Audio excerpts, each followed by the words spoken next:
પઠાણકોટ ખાતે થયેલ આતંકવાદી હુમલાના મુદ્દે શિવસેના દ્વારા વિરોધ પ્રદર્શન કરવામાં આવ્યું હતું।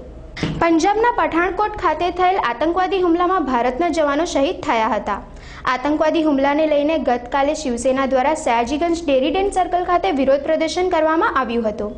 શિવસેના દ્વારા વિરોધ પ્રદર્શન દરમિયાન કાર્યકરો દ્વારા આતંકવાદના પુતળાનું દહન કરવા જતા સયાજીગંજ પોલીસ આવી પુતળા દહનને નિષ્ફળ બનાવ્યું હતું। વિરોધ પ્રદર્શન કરી રહેલા શિવસેનાના આગેવાન કાર્યકરોની સયાજીગંજ પોલીસે અટકાયત કરી હતી।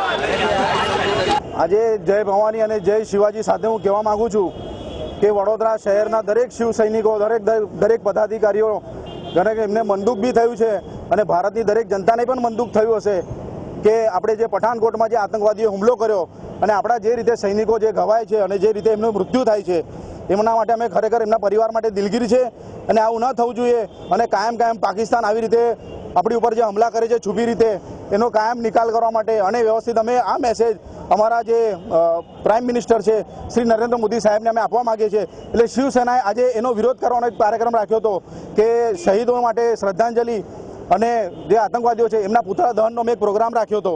એની અંદર મારો ઘણો બધો પોલીસ ડિપાર્ટમેન્ટે પણ અમને થોડો સપોર્ટ નથી કર્યો, છતાં અમને પરમિશન નથી મળી, એટલે આ રીતે અમારો પ્રોગ્રામ થોડો મુલતવી રાખવામાં આવેલો છે।